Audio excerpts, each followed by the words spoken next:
Welcome to Hard Talk. I'm Stephen Sacker. My guest today is a youthful artist who's spent his already strikingly successful creative life defying boundaries and stereotypes. Mohammed Fairouz is a composer. His work ranges from symphonies to opera to unique fusions of music and poetry. He's an Arab educated and resident in the West, an outspoken advocate for creative freedom who sometimes rails against Western cultural imperialism. His aim is to foster cultural crossover rather than confrontation. But can this artist avoid taking sides?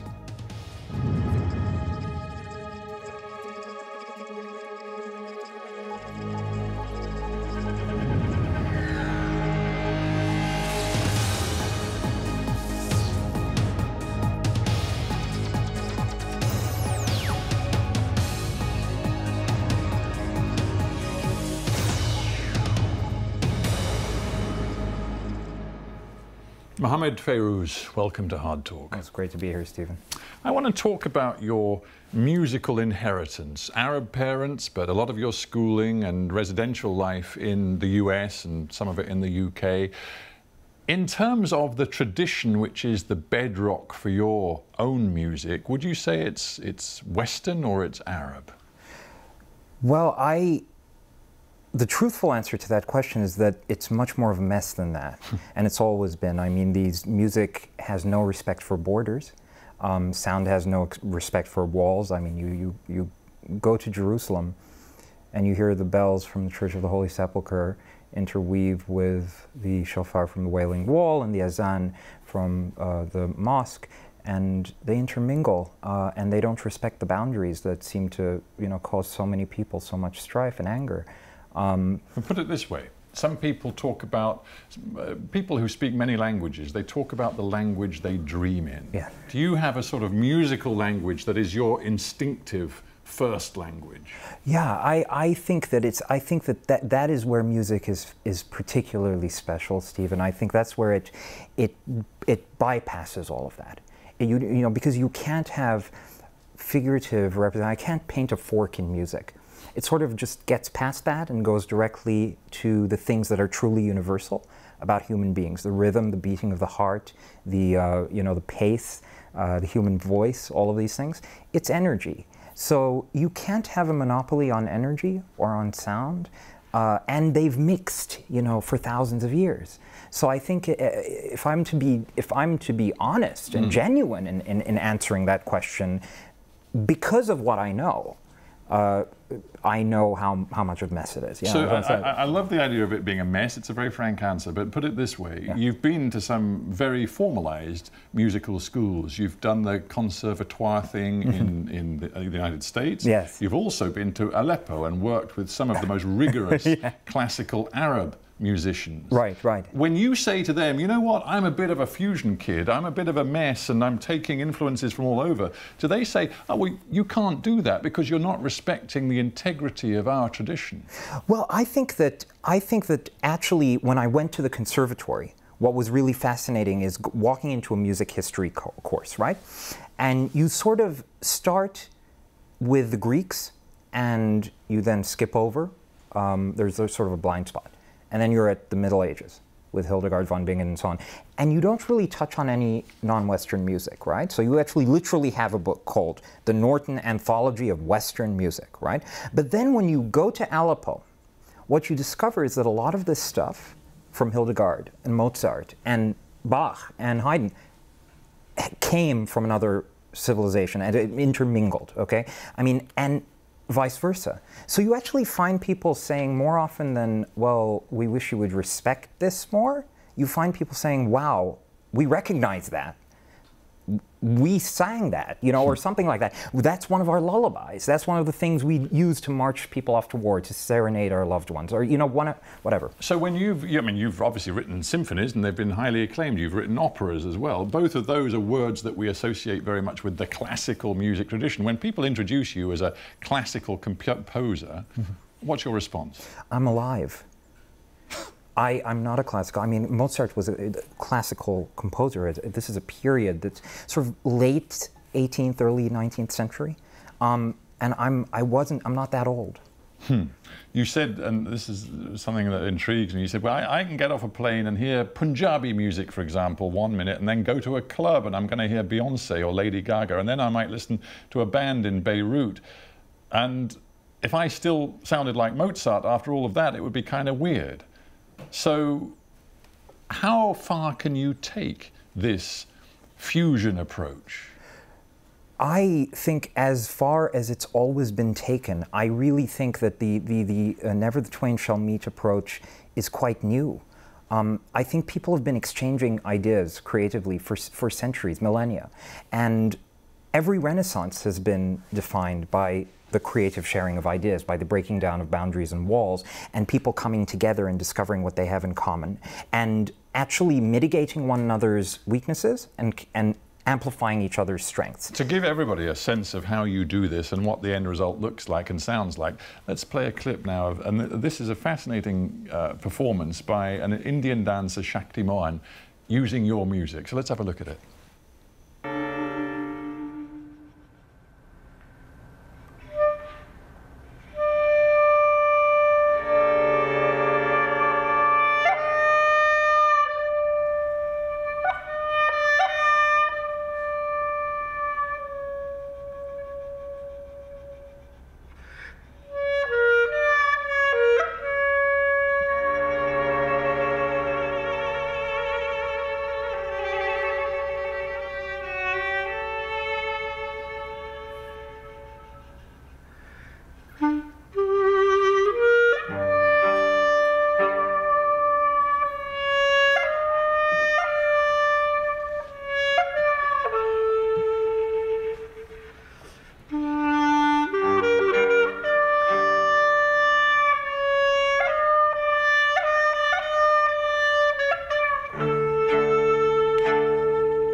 It's beautiful to look at. I just wonder how much collaboration there is when you work with a beautiful dancer like that, or indeed you've worked with famous poets as well.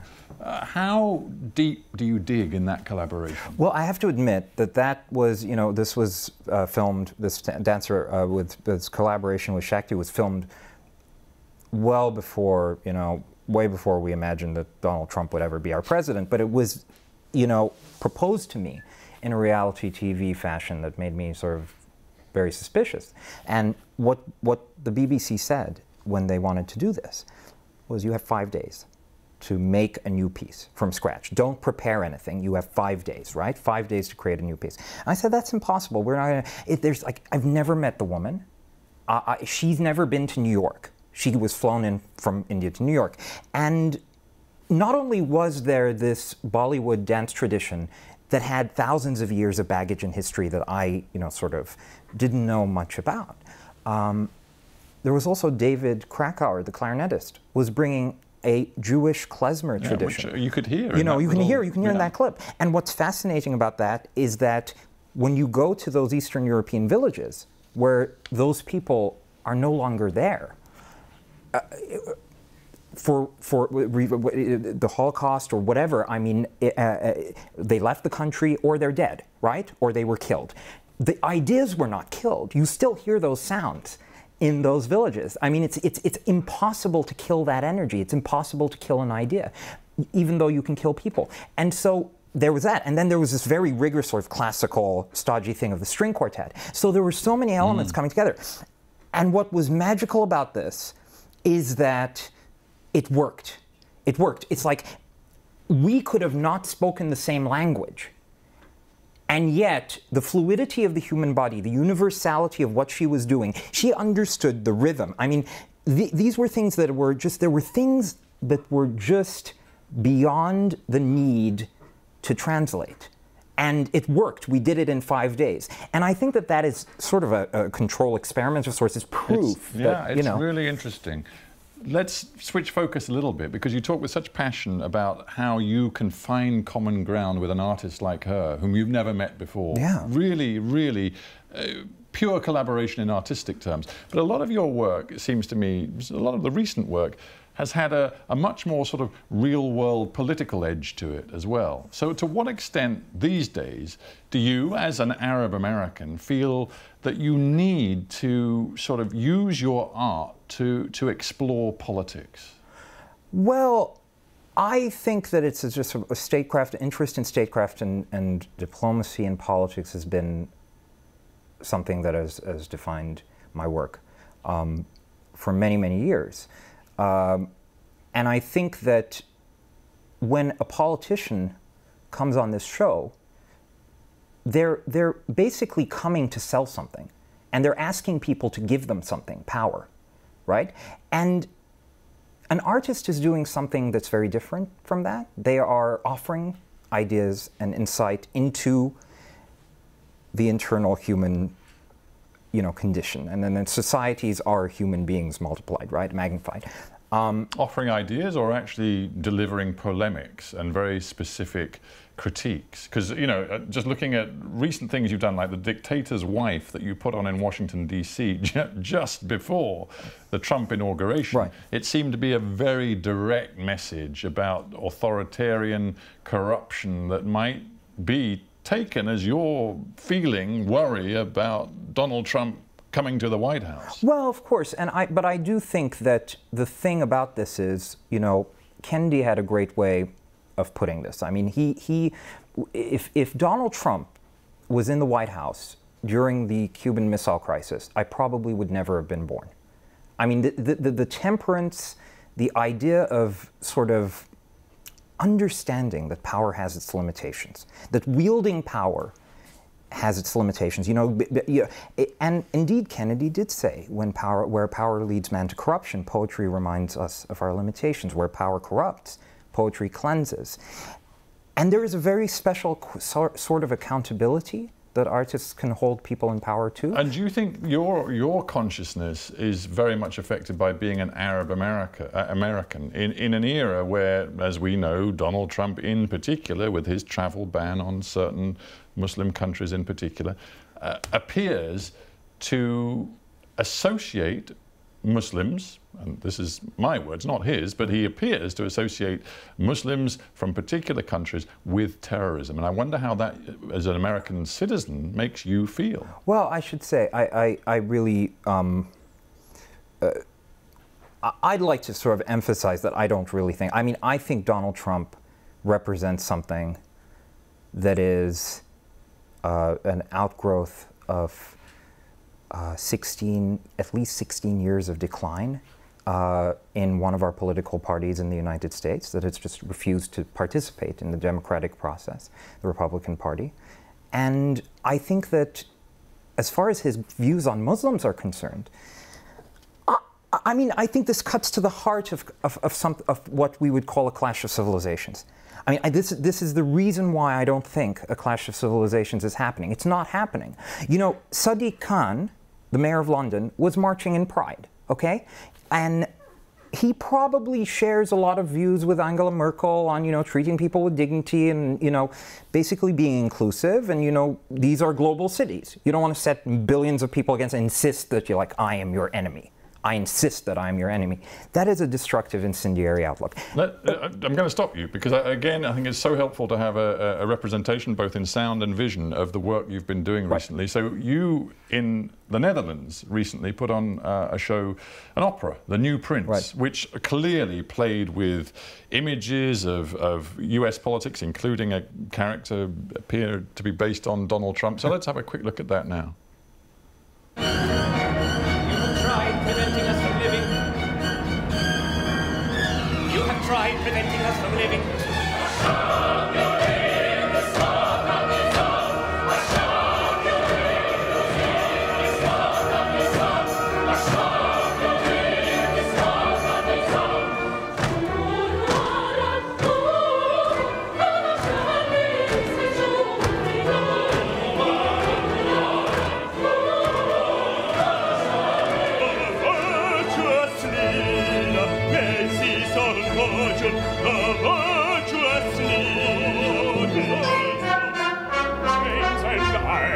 Chains and irons, poundings of locks, keys and bars, keys and bars.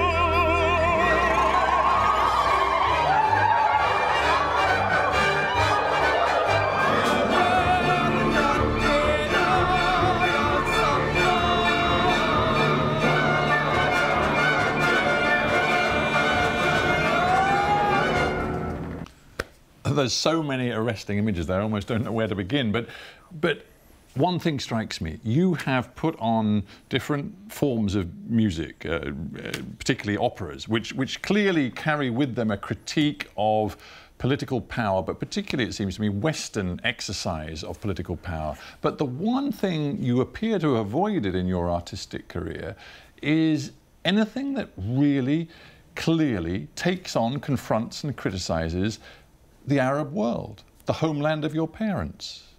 Why is that? I criticize political power throughout the world. I wrote several articles criticizing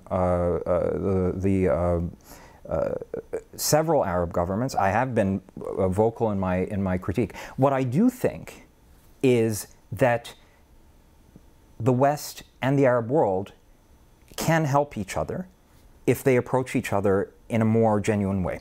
I think that there is this sense that we are going to criticize imperialism coming from the West reflexively, and the West is going to take 40-year-old critiques of the Arab world rather than acknowledge that there's some more serious problems to deal with that we can only solve together. But there are some universal values at play here, aren't they? Not least, and I'm thinking of this because you're a gay man, a publicly out gay man and an artist, and you, frankly, would find life in many parts of the Arabian Gulf, Saudi Arabia, neighboring countries, including the Emirates, where your parents are from, you would find life there impossible, not least because being gay is, and being an active gay, is a criminal offence severely punishable. In Saudi Arabia, potentially by death itself. But you don't speak out about that at all.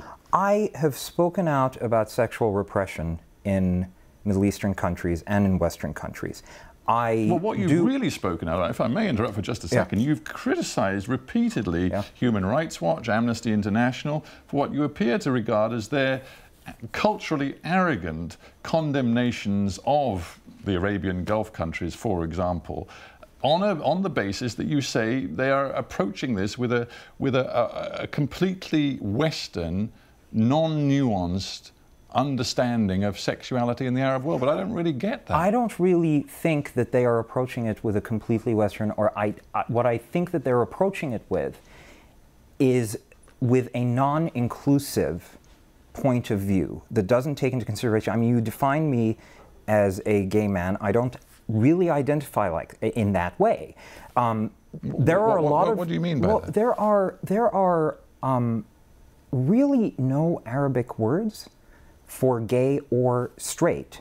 And I actually find the whole idea of a straight as being kind of strange way to describe that. But I mean, there is a tradition, and it is quite different. And we are coming to a point, I think, in the Western world where we're talking about non-binary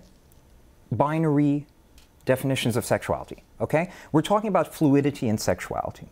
In the Arab world, you go back to Abu Nawas, who was a great poet who wrote about same-sex attraction.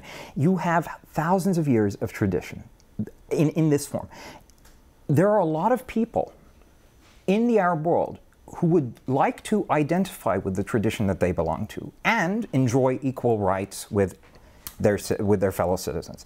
I believe that all Arab nations, and indeed all nations of the world, must guarantee equal protections for all citizens. Could much of your work, certainly a lot of the very contemporary cutting-edge work that you've done, could it be put on in your country of heritage, the United Arab Emirates, or Saudi, or Kuwait, or Bahrain? I mean, is there any ability you have to do this work, which you say is founded so much on traditions that come from the Arab world, in the Arab world itself? Yeah, in fact, my song cycle called Songs from Ibn Khafaja, which is based on Ibn Khafaja's same-sex attractive poetry. It's songs of a man writing about love for another man. These have been done in the UAE. Ibn Shuhayd, my song called After the Revels, which baritones and male singers in the West have sort of seen and identified, we've always wanted to do something like this, right? And it's been done there. And these things are not only done there, they're taught there. They're memorized by people there. Let me ask you, before we end, about something that is very current and very relevant to your reasons for being in the UK. You're going to, I think, put on a performance that's part of the big Manchester International Arts Festival, a musical performance. And you are doing it only weeks after a man of Libyan origin, a young man, a militant, appearing to be loyal in his own way to so-called Islamic State group, put a bomb inside an Ariana Grande concert and killed more than 20 people, including women and children. Yeah. Now, do you believe your music and your message about the bridge building and the cultural cross-fertilization that can happen through music, do you think that right now can make a difference to the thinking of people in a city like Manchester? Not by itself. I mean, I think W.H. Auden said we must love one another or die in his great poem September 1st, 1939, and he really meant it. I mean, we have these two options. We have a serious issue with violence erupting throughout the world. Some of it is linked to extremist thought and to radicalization. I would urge an uncoupling of what is, as a matter of fact, a small number of people from the second largest civilizational force in human history. That gives them a legitimacy that they seem to crave very, very badly. And it gives them an association that they don't need to have. You know, but they are Muslims, and they are coming out of a very small number of mosques, inspired by a very small number of militant imams and other thought leaders, and they... Absolutely. So you cannot deny the Muslim origin of this problem. Absolutely, absolutely not. But what you can say, what you can understand are, once again, the facts. You know, we have had zero suicide attacks in most countries, Netherlands, the UAE. We've had,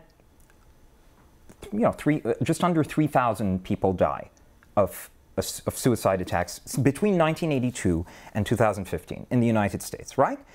We have had, in the United States, at least 30,000 people die as a result of gun violence every year, since 1982 at least, okay? I see the crosses, on the KKK. I see that, they have crosses, they burn the crosses. I do not associate them with such a mainstream movement as Christianity, because the majority of people, the majority of Christians, do not have anything to do with that. What we need is people who believe in civilization, believe in diversity, believe in inclusion, people of all backgrounds, from, Sadiq Khan to Angela Merkel to people in the UAE, to come together and oppose people who incite hate. And that includes people who incite hate in the United States, people like Donald Trump. Your music is a part of that. I think that my music is forced to be a part of it because I'm living in this age, yes. Mohammed Fairouz, we have to end there, but thank you so much for being on HardTalk. Thanks so much, Stephen. Thank you.